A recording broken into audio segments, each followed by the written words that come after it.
Our Bible word is Hebrews 13 verses 15 to 16. Therefore by him let us continually offer the sacrifice of praise to God, that is, the fruit of our lips, giving thanks to his name. But do not forget to do good and to share, for with such sacrifices God is well pleased. So let's first have a look at the context of Hebrews. The epistle to the Hebrews. According to some early church sources, it was attributed to the Apostle Paul.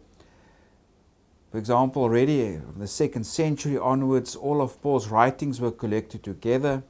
And for some, this epistle was also added to this collection of Pauline epistles. But others in the early church also said they don't know who wrote this epistle. And for example, the early church father Origen, he said, but as to who actually wrote the epistle, God knows the truth of the matter.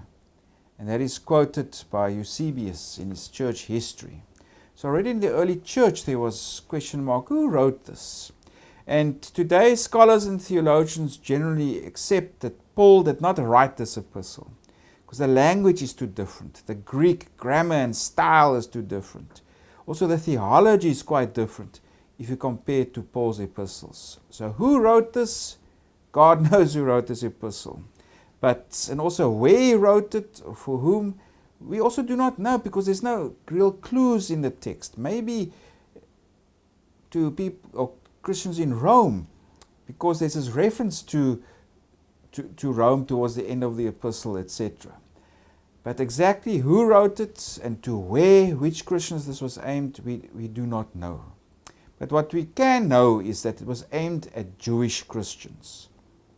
And maybe it was written before the temple was destroyed, around 65 AD or so, because the author also writes as if the temple is still standing, the sacrificial system of the temple is still operating, but it could also have been written quite after this, or after this time, or after the temple was destroyed. So it was aimed at the Jewish Christian audience. And what we do know is that they were being persecuted, they were being harassed. And there are different phases that you can recognize in the epistle what this community has gone through. And the earliest phase is where they were persecuted, they were harassed, their property was plundered. But at this time they remained faithful, not just to their Christian faith, but also to each other. And this we can go read in chapter 10, verses 32 to 34. If you go there, the author writes, "But recall the former days in which after you were illuminated, you endured a great struggle with sufferings, partly while you were made a spectacle, both by reproaches and tribulations, and partly while you become companions of those who were so treated. For you had compassion on me in my chains, and joyfully accepted the plundering of your goods, knowing that you have a better and enduring possession for yourselves in heaven." So yeah, the author writes to this earlier time period. He himself was in prison. They came to visit him also. And these Christians, their property was plundered. The city officials, whoever, turned a blind eye, and they were people around in the community. They were targets of abuse. And now, a little while later, this kind of harassment has continued, and it's difficult. And some started getting tired, and they started withdrawing from coming to Christian fellowship. And we can also read this in chapter 10, verses 24 and 25, where the author writes there, "Let us consider one another." And in verse 25, "Not forsaking the assembling of ourselves together, as is the manner of some, but exhorting one another."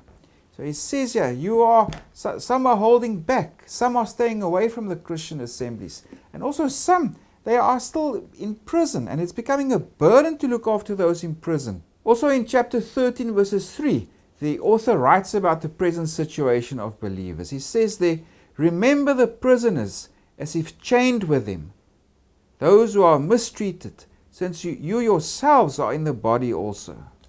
So even at the time of writing, there were those imprisoned. So it was a difficult situation. Yeah, people are losing their faith. They are withdrawing. There are those in prison. The community is still being harassed on a continual basis. So now our author writes this epistle. It's actually more like a sermon. It's actually more like a homily. He's giving them encouragement. If you go right to the end of the epistle, to chapter 13, verses 22, he writes about receive this word of exhortation. So this is to encourage them, so that they don't withdraw from the faith, etc. So now he also addresses them. He says, now again I must instruct you. You've become like children. Now we must teach you again all the first principles. If you go to chapter 5, verses 12, from verses 12. For though by this time you ought to be teachers, you need someone to teach you again the first principles of the oracles of God. And you have come to need milk and not solid food. For everyone who partakes only of milk is unskilled in the word of righteousness, for he is a babe. So the author also says, now it's like we're back at the beginning. You are withdrawing and you're losing your commitment to Christ. Now we must start from the beginning and teach you again. So that was a difficult situation. And also in chapter 11, for example, our author encourages these Christians. Remember the examples of the Old Testament. The patriarchs, those other figures he refers to. How they remained faithful to God. How they endured. Even though they did not receive the promise of rest that God has given to his people. So generally, this is a word of exhortation to Christians. Remain faithful. And the author also writes to convince these Christians Christ is superior to what they've known before. Do not go back to the Judaism that you knew. That is past now. The time of the new covenant has come. Christ is superior in several ways. And Christ is superior to the prophets, to the angels. He is superior to Moses, Israel's lawgiver. He is superior to Joshua. And Christ is also superior to the Aaronic priesthood and the whole Levitical sacrificial system. That was where people made or brought their sacrifices of atonement. That's where their sins were also removed through the priests who helped them with the sacrifices in the temple. But Christ is superior to this. Christ brought his once for all sacrifice. If we go read also in chapter 10, verses 10. By that will we have been sanctified through the offering of the body of Jesus Christ once for all. In other words, Jesus, he made the sacrifice. So the work is done. No more sacrifices needs to be made. That's why Jesus is superior to this priesthood that operated in the temple. Also very important in the book of Hebrews is that it emphasizes the role of Jesus as the high priest. He replaces the old high priest. Jesus is now the mediator between God and the people. He is the one who offered himself. He brought his own body as a sacrifice of atonement. And because of that, he has become the high priest. Also the one who now is seated at God's right hand and who intercedes on behalf of God's people. So that's quite important. Jesus is superior to what these Jewish Christians have known before. And he is the high priest. He's now enthroned in heaven. He's seated at God's right hand who now intercedes on behalf of God's people. So we're in the concluding exhortation of Hebrews. That's the whole of chapter 13. It's a concluding exhortation and prayer. And there are various exhortations that are given, ethical instructions, examples of people to follow, etc. And our immediate textual unit is from verses 9 to 16. And that's where the author describes to them true Christian sacrifices that they can make. And also it builds on Christ's own sacrifice. Now we must remember Hebrews. The author continually draws a contrast between the traditional sacrifices in the temple and the sacrifice of Jesus. And Christ is the eternal high priest in the heavenly temple. His sacrifice is valid for all time, and he only brought it once. And so it has permanent validity, and it has universal validity, because it doesn't have to be repeated. And he's in the heavenly temple. Like the author also says in chapter 8, that the earthly temple was a mere copy and shadow of heavenly things. It is Christ who is the eternal priest in the heavenly temple. And we can read those various passages in Hebrews 7, 9, 10, and many other places. So remember that Christ's sacrifice is continuously contrasted with the sacrifices in the temple. And Christ is superior to the sacrificial system of the temple. And that's what our author here also alludes to. Christ is permanent. What Christ has accomplished is permanent.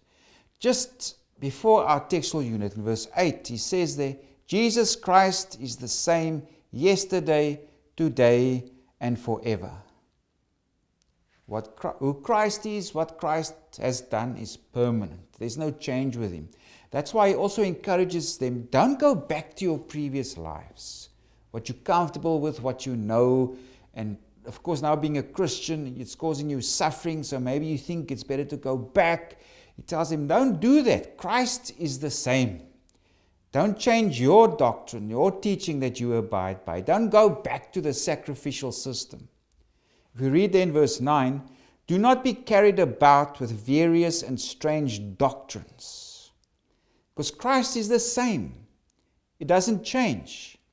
And the author also explains, for it is good that the heart be established by grace, not with foods which have not profited those who have been occupied with them.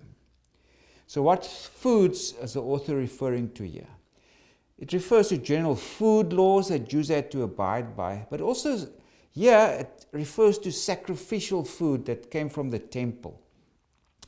People would bring offerings to the temple that they would also then take with them to eat. Sacrifices of atonement. Priests could get that meat to eat for themselves, except for sacrifices made on the Day of Atonement or on Yom Kippur. But priests could enjoy sacrificial meat. Jews themselves could eat sacrificial meat. They were also occupied with kosher food laws in terms of what to eat, not to eat. Yeah, the author says, don't worry about those things anymore. Christ has brought a change, and he's our new food, so to speak. Those things don't bring you grace. We are established on grace coming from Jesus' sacrifice. Now, important to understand is that verses 10 to 13 have as their background the Day of Atonement. And the Day of Atonement is what you can read in Leviticus 16. And the author presents Jesus' sacrifice as an antitype of the Day of Atonement. Remember, in the Bible, we find typology. For example, Jesus is the new Adam, or the last Adam. He's in contrast with the old Adam, the first Adam, the new improved version. The new Adam, old Adam. Same here with Jesus' sacrifice. His sacrifice is an antitype of the Day of Atonement. He fulfilled the sacrifices that's brought on the Day of Atonement. And he's the new and improved version of the Day of Atonement. So remember here this contrast. The Day of Atonement and Jesus' sacrifice as an antitype of the Day of Atonement. Now, what happened on the Day of Atonement? This is also known as Yom Kippur. That is when the high priest went into the Holy of Holies once a year. And there were various offerings that he brought. But I'll just focus now on 2 sin offerings that he brought. He would sacrifice a bull. He would take some of the blood into the Holy of Holies. He would sprinkle it next to where was the Ark of the Covenant supposed to stand, and also sprinkle 7 times in front of it. That is to make atonement for himself and for his family. And he would also then slaughter a goat and again take the blood of the goat into the Holy of Holies and do the same sprinkling. Then he would take the blood of the bull and the goat and rub it on the horns of the altar to make atonement for the altar and also for the whole temple as such. And think of Day of Atonement as an annual spring cleaning. That is when the high priest, when he brings these sacrifices, he makes atonement for the temple, for the altar, for himself, for all the people, where everything is put into a state of ritual purity. So think of it as an annual spring cleaning. And on the Day of Atonement, after the priest has made these sacrifices, specifically these two sin offerings of the bull and goat, these animals would be taken outside the camp, as it reads in Leviticus, or at our time in the first century, they were taken outside of the city, and there they will be burnt.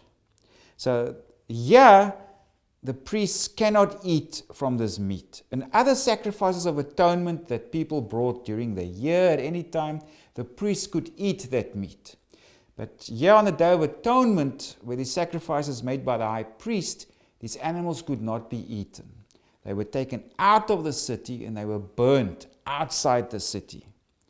And that is what our author also refers to here. Jesus is the new Day of Atonement. And this sacrifice, like I said, it's valid for all times. You don't have to repeat it. Let's go to verse 11.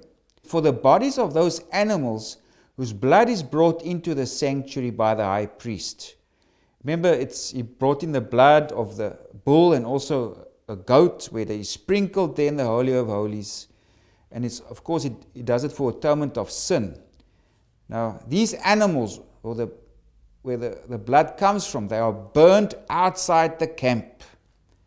So especially on the Day of Atonement, they cannot be eaten. These animals are burnt outside of the city.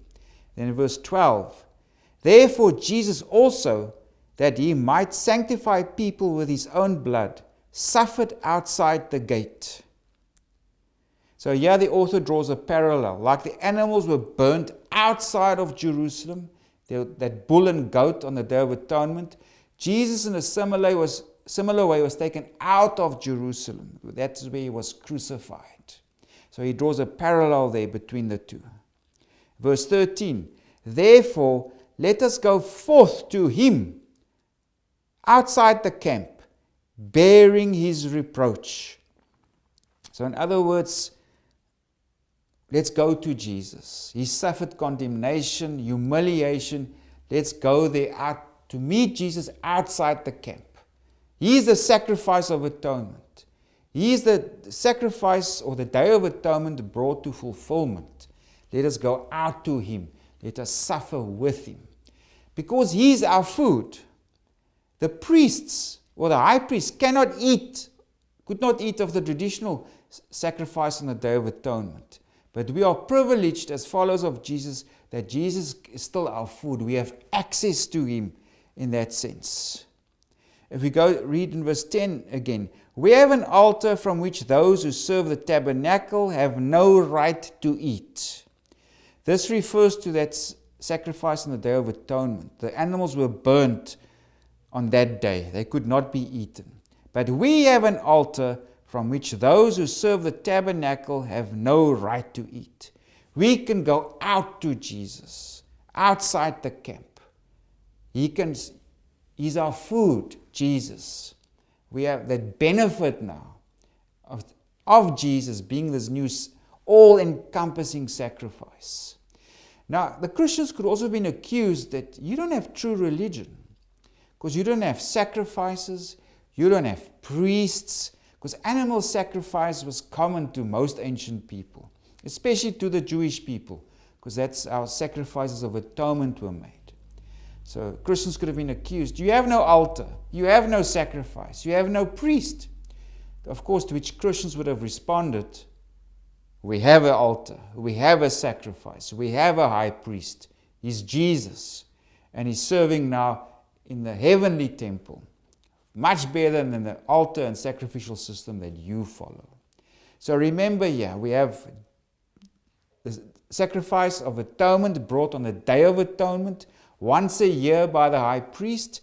And our author says, who makes Jesus an antitype for this.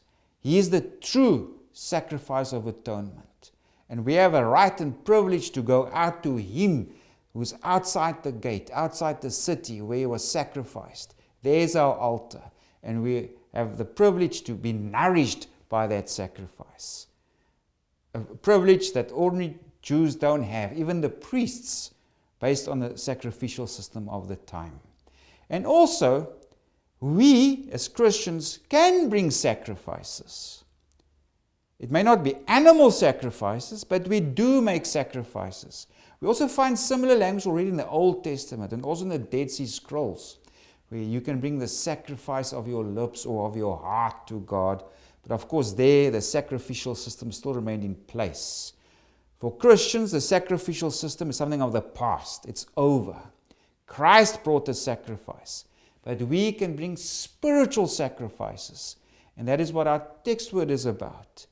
Therefore, by Him, let us continually offer the sacrifice of praise to God.